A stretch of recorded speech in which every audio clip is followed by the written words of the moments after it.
There's a moment, quiet but powerful, that comes at the end of every year. It's not loud. It doesn't come with fireworks or countdowns or confetti. It's the silence between the years, the pause before the next chapter begins. And in that silence, if you're brave enough to listen, you'll hear a question echo back at you. Why am I doing all of this? We get so good at doing, checking boxes, meeting deadlines. If running at full speed, we have jobs to protect, families to care for, goals to hit, reputations to uphold. We live like machines, efficient and exhausted. But every machine has a breaking point, and humans do too. And when we reach it, we don't crash. We drift.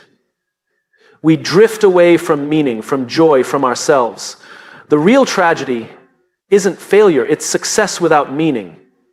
It's climbing a ladder only to realize it was leaning against the wrong wall. So before another year starts, before we sprint into 2026, chasing more goals, it's time to come back to the beginning, to the root, to the why.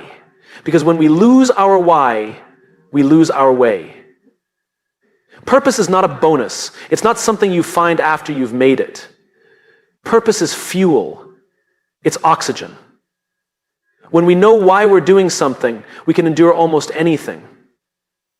We can suffer through the grind. We can rise after failure, and we can inspire others in the process. But when we don't know our why, even success feels like failure in disguise. There's a difference between achievement and fulfillment. Achievement is getting what you want. Fulfillment is doing what you were made for. You can win every trophy, earn every dollar, and still feel empty if it's not aligned with your why. So the question isn't just, what do I want in 2026? The better question is, who do I want to be and why? Some people hear that and feel lost. Maybe you're one of them. Maybe you feel like you don't even remember what your why is anymore. That's okay, it's not gone. It's just buried. Buried under years of expectation, pressure, fear, and comparison. Your why isn't something you create, it's something you uncover.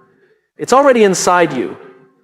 You can begin by remembering what made you come alive as a child, before the job titles, before the deadlines, before the world told you to be realistic. What moved you? What were you curious about? What made you lose track of time? Ask yourself when you last felt deeply alive, not just happy, alive. When did you last feel like time and effort didn't matter because what you were doing was so deeply connected to who you are? That's your why trying to reach you. How often, if ever, do you find yourself waiting for someone to give you? We often think of purpose as a grand mission or some world-changing idea, but sometimes purpose is simple. It's showing up for people. It's building things that last. It's teaching, healing, creating, or leading. It's being a safe place in a chaotic world. Purpose isn't always loud, but it is always clear. And purpose isn't about impressing the world, it's about honoring your values. If you're chasing something just because it looks good on a resume or because other people expect it, or because you're scared to stop, you've already traded your why for approval, and approval is a cheap substitute for meaning. Don't confuse productivity with purpose. You can be busy every single day and still feel empty. You can check off every task and feel no progress. But when your actions align with your why, even the hard days have meaning. Even the setbacks teach you something. Even the waiting seasons serve a purpose. So how do you reconnect with your why before 2026 begins? Start by slowing down. Clarity doesn't come in chaos, it comes in stillness. Take time away from noise, from screens, from schedules, from everyone else's opinions. And listen. Listen to what energizes you. Listen to what breaks your heart. Listen to the moments that make you say, this is what I was made to do. Talk to people who know you. Not just know your job title or your accomplishments, but know you. Ask them what they see when you're at your best. You'll start to notice a pattern. That pattern will point you back to your why. Reflect on your work, not just what you're doing, but how it feels. Does it energize you or drain you? Do you feel proud of the person you are becoming in the process? Do you feel connected to the outcome beyond the paycheck? If not, maybe 2026 isn't about setting bigger goals, maybe it's about setting more meaningful ones. And once you find your why, protect it. Fight for it. Because the world will always try to distract you with more money, more applause, more status, but none of those things can replace meaning. Don't measure your success by how busy your calendar is or how full your bank account is. And now, measure it by how alive you feel when you wake up in the morning. When you know your why, your life becomes magnetic. You attract the right people because people are drawn to authenticity. You make better decisions because you're not chasing approval, you're chasing alignment. You lead with heart because you're grounded in something deeper than fear or ego. We don't get to choose how long we live, but we do get to choose how we live. And a life lived with purpose, with a clear, rooted, unwavering why, that's a life worth remembering. So before 2026 begins, take time to return to your why. Not because it's trendy or inspiring or even easy, but because nothing truly matters more. Everything else, the success, the impact, the legacy, begins there. The future will always be uncertain, but when your purpose is clear, your path becomes possible.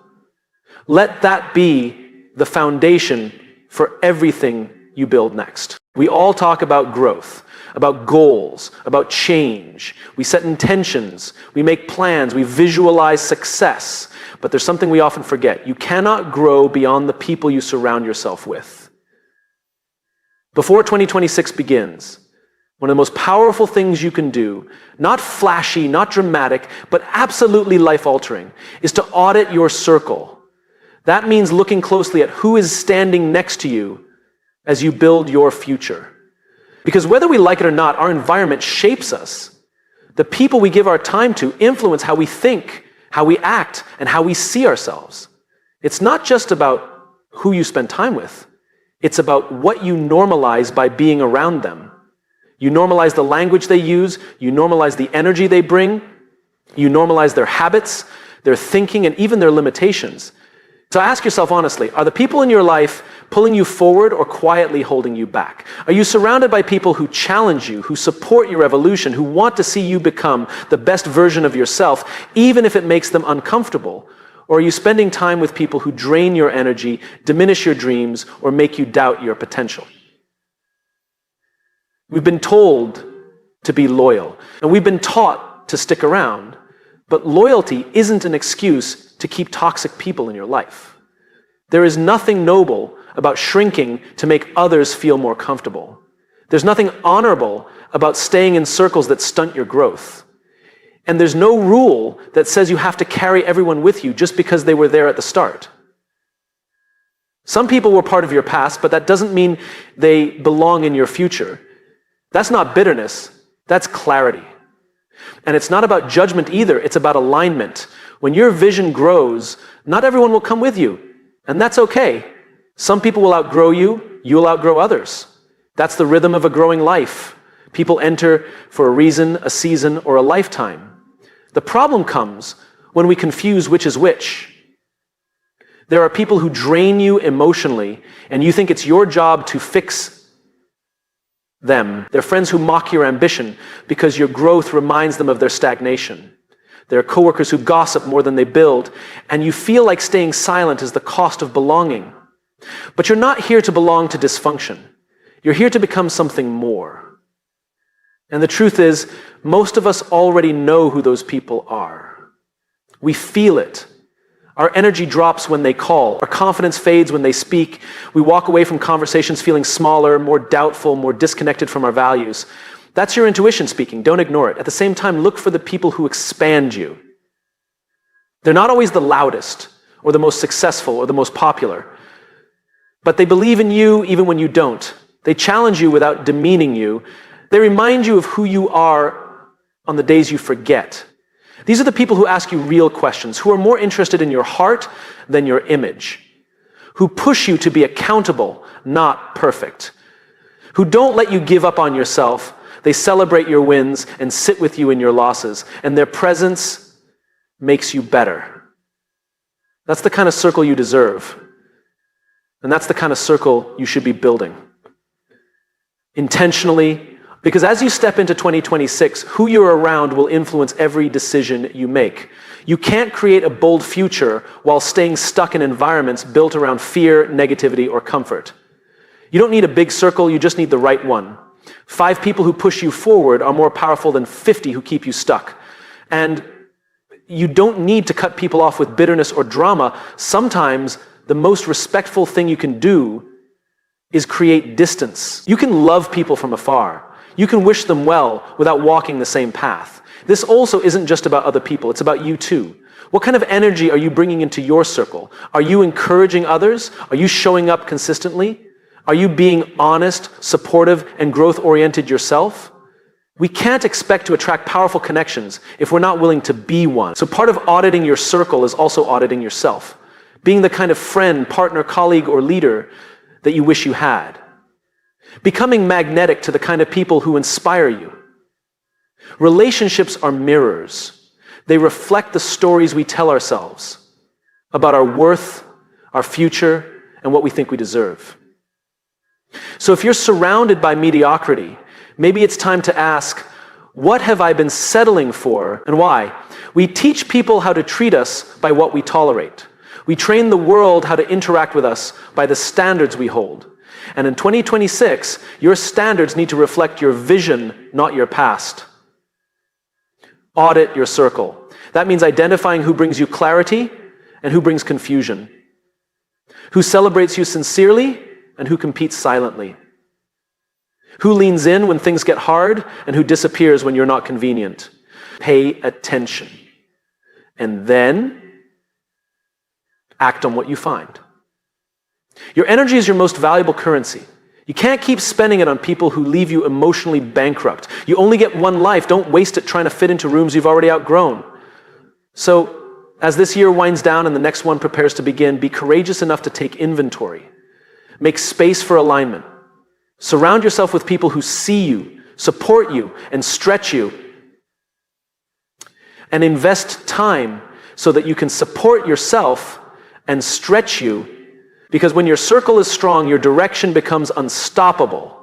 And that future you keep talking about, it doesn't start with a big break or a lucky moment.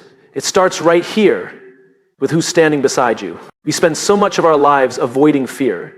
We hide it, bury it, distract ourselves from it, and name it something else so we don't have to face it. But fear doesn't disappear when we ignore it. It grows in the shadows. It tightens its grip. And slowly, almost silently, it begins to shape our lives. Before 2026 begins, I'm not asking you to conquer every fear. That's unrealistic. But what if you could take ownership of just one fear? One story that's been holding you back. One lie you've believed for too long. Just one. Most people think fear is the enemy. But fear, when acknowledged, can be a guide. It shows us where we're stuck. It shows us what we care about. It reveals the places where growth is waiting on the other side. Fear only wins when it stays unspoken. But the moment we bring it into the light, its power begins to break. You already know what it is. It's that one thing you keep avoiding. Maybe it's the fear of failure, of starting over, of disappointing people. Maybe it's the fear of being seen, of being judged, of not being good enough.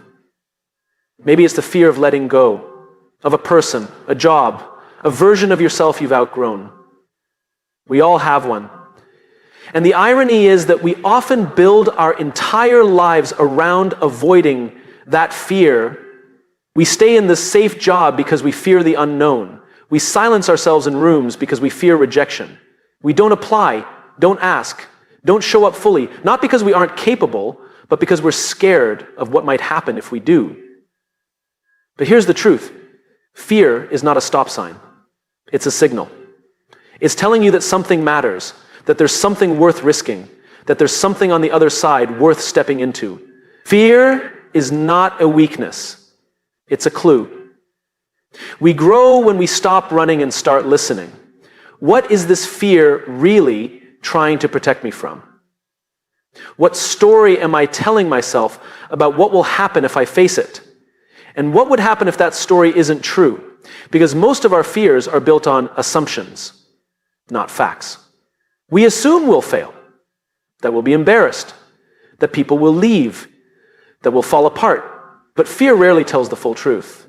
It exaggerates, it distorts, it keeps us small by convincing us that safety is more important than growth. But staying safe isn't the same as living. Living requires risk. It requires vulnerability. It requires us to step into the places that scare us and do it anyway, not because we're fearless, but because we're willing.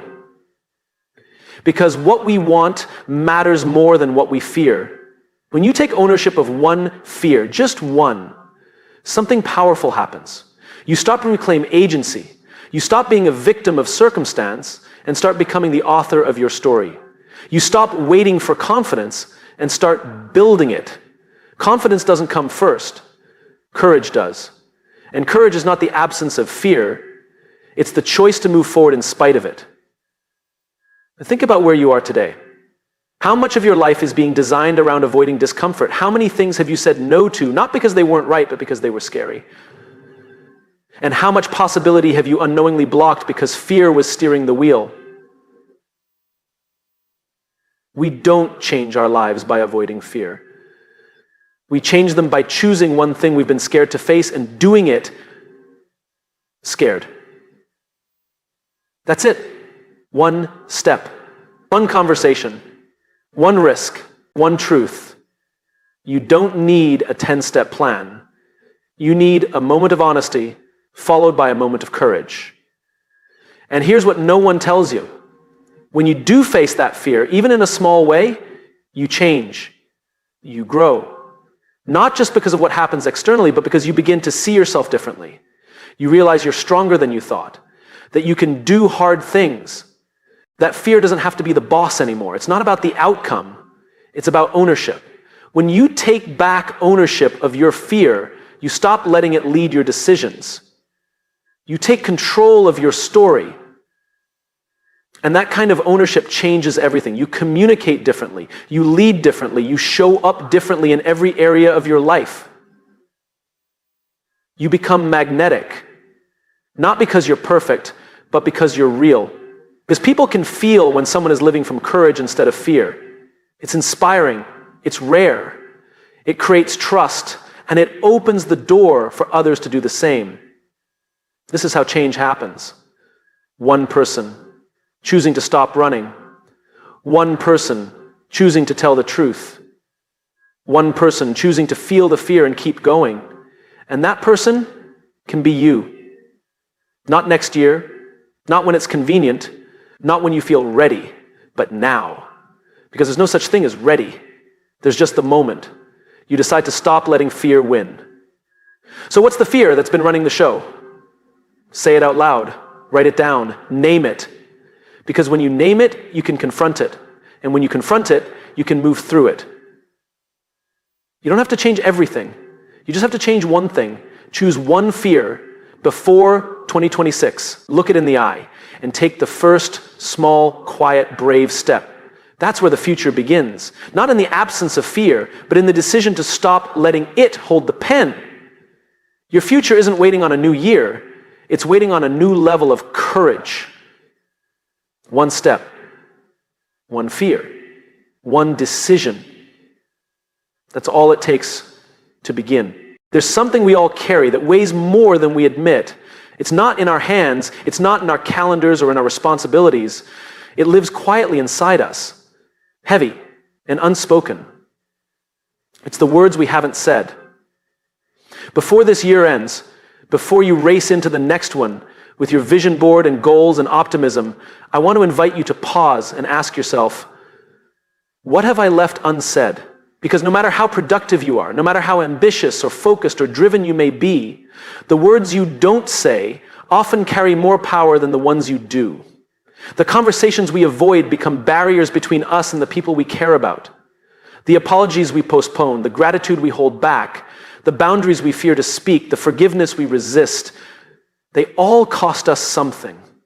And over time, that cost adds up. We think silence is safer. We think we'll say it later, when things calm down, when it's more convenient, when the moment feels right.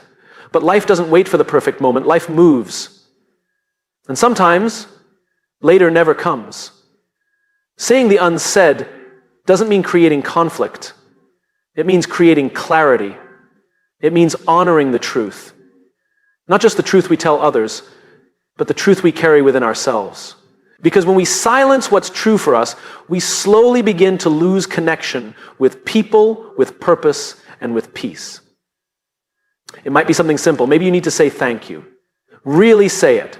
Maybe someone showed up for you during a difficult season and you never told them how much it meant. Don't assume they know. Say it. Maybe someone hurt you and you've been carrying that pain silently, thinking that avoiding the conversation is easier than facing it. But silence doesn't heal pain, it hides it. And hidden pain eventually hardens. Maybe you need to apologize, not because you were entirely wrong, but because you value the relationship more than your ego. There is nothing weak about going first. Vulnerability isn't weakness, it's strength. It's leadership. It's the willingness to be human in a world that constantly tells us to be polished. Or maybe, and this might be the hardest one, you need to speak a boundary. Maybe someone you care about has crossed a line and you've stayed silent to keep the peace. But peace isn't silence. Peace is honesty. Peace is being able to tell the truth without fear of losing love. The people meant for your life will honor your honesty. And the ones who don't were never really listening in the first place. When we don't say what needs to be said, we live in the land of assumption. We assume people know how we feel. We assume they should just understand. But people aren't mind readers. They experience us only through the words we speak and the actions we take. And if we're too afraid to speak, we'll find ourselves trapped in relationships that look fine on the surface, but feel hollow underneath. Saying the unsaid isn't just for others, it's for you. Because when you speak your truth, you stop carrying it alone. You stop rehearsing the argument in your head. You stop holding on to what was never meant to be buried. And you begin to heal. You also begin to lead. The most powerful leaders aren't the ones who talk the most. They're the ones who create space for real conversations. The ones who say what no one else is willing to say. With grace, with courage, and with purpose. They speak truth, not to hurt, but to connect. Not to divide, but to build something better. That kind of leadership starts in your personal life. It starts in your home, in your friendships, in the mirror. Are there things you've been meaning to say that you just haven't? Things you've stuffed down, hoping they'd go away? They won't. Not until you give them air. Not until you have the courage to open your mouth and let them out. But here's the hard part. You won't always control how it lands. You can speak with love and still be misunderstood. You can be honest and still face discomfort. You can be clear and still watch people walk away. But the goal of speaking the unsaid isn't control. It's clarity. It's integrity. It's freedom. And freedom doesn't come from being liked. It comes from being known. Truly known. You don't have to say it perfectly. You just have to say it. Imperfect truth is always better than polished silence. Because even if your voice shakes, even if the words are messy, you will feel something shift inside you. That's the sound of alignment. That's the sound of returning to who you really are. There is someone right now who needs to hear from you. Someone who needs to hear, I forgive you, or I'm sorry, or I miss you, or I can't keep doing this, or you matter to me, or even I love you. Don't let pride or fear or the illusion of perfect timing keep you from saying it. But don't let pride or fear or the illusion of perfect timing keep you from saying it. This moment right now, this is your chance. Before the year ends, before 2026 begins, not everything will be fixed by one conversation, but almost everything meaningful begins with one. And if you're still unsure, ask yourself this. If I only had one more week to live, what would I say? Who would I call? What truth would I regret not speaking? Then go and say it, because the truth is, none of us are guaranteed more time, but we are guaranteed this moment. And what we choose to do with it says everything about who we are becoming. The words you've been afraid to say might just be the words someone else is desperate to hear. Say the unsaid, not later, now, before the calendar flips, before the opportunity fades, before the silence becomes permanent. Speak your truth and set yourself free. Most people don't end up where they want to be because they didn't decide where they wanted to go. They didn't fail because they weren't talented or smart or passionate. They simply drifted. Year after year, they went with the current. Responding to life, reacting to pressure, saying yes to what was urgent, and putting off what really mattered. And the truth is, no one drifts their way into purpose. No one accidentally wakes up fulfilled. Fulfillment requires intention. As 2025 comes to a close, you have a choice. You can continue living by default, or you can begin to live by design. You can hope things work out, or you can build something that actually reflects who you are and what matters to you. One way leads to regret. The other leads to meaning. But designing your life doesn't start with a big revelation. It doesn't require some massive life change or dramatic breakthrough. It starts with something much simpler: paying attention. Paying attention to what energizes you, what drains you, what you tolerate, what you dream about in quiet moments. Your future isn't hiding. It's waiting in the small choices you keep putting off. We've been taught to chase results. More income, more validation, more recognition, but no one tells us to chase alignment. And alignment is where real power lives, because when your daily actions match your deepest values, you stop fighting yourself. You stop second-guessing every decision. You stop needing external motivation, because everything you're doing is grounded in something internal and true. If you're waking up tired every day, dreading Monday, constantly fantasizing about an escape plan, that's not laziness, that's misalignment. And you can't build a future you love on top of a foundation that exhausts you. The mistake we make is waiting for a new year to change us. We think the calendar will flip and suddenly everything will shift. It won't. January 1st is just another day unless you give it meaning, unless you walk into it with clarity, with a vision, with the kind of awareness that says, I'm not here to repeat another year, I'm here to create a new one.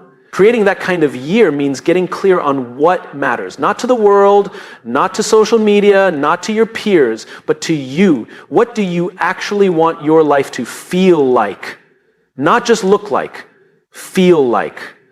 Because we've all chased the version of success that looks good and still felt empty. That's what happens when we follow someone else's blueprint. That's what happens when we drift. You want to design your future? Start by defining your version of success, not the version you inherited, not the one you were conditioned to believe. Yours.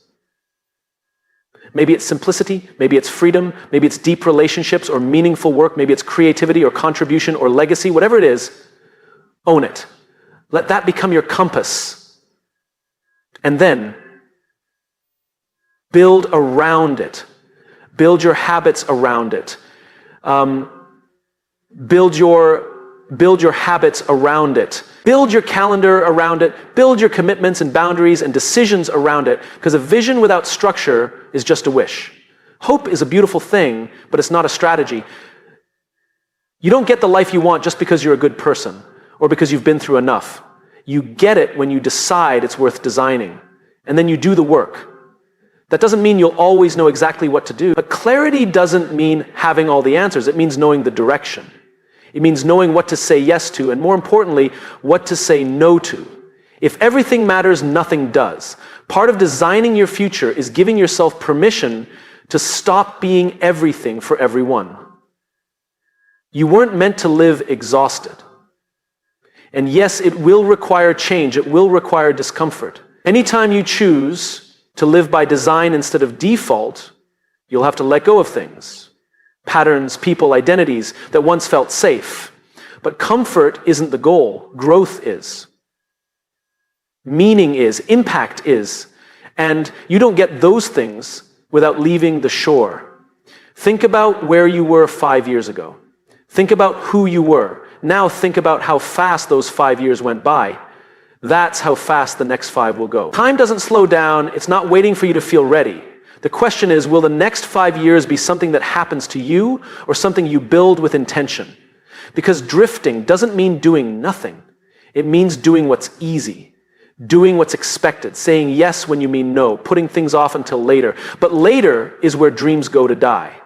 And if you're not careful, you'll wake up one day wondering how you ended up so far from where you meant to be. This moment, right now, is your wake-up call. Not to be perfect, Not to have it all figured out, but to start.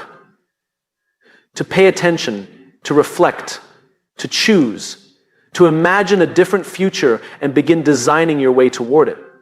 And design isn't about control. It's not about scripting every detail. It's about alignment. It's about creating enough clarity and structure that you're no longer living by accident. It's about showing up on purpose. That's what changes everything. That's what makes life feel meaningful again.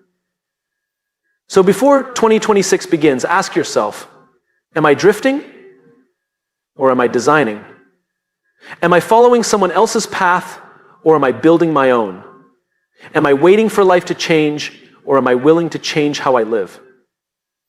You don't need a brand new identity. You need to return to what matters. Reconnect with your values, reclaim your time, realign your habits, and then move forward, even if it's messy, even if you're scared, even if you're not sure how it will all work out. Because the life you dream of is not waiting at the end of a perfectly planned path. It's built in the everyday choices you make, the conversations you have, the risks you take, the boundaries you set, the things you no longer settle for, you keep them in the bag of your mind. Day in, day out, the things you no longer settle for, that's what design looks like. That's what leadership looks like. That's what real, lasting change looks like. This is your time. Not next year. Not when it's easier. Now. Stop drifting. Start designing. And make the next chapter the one you'll never want to rewrite.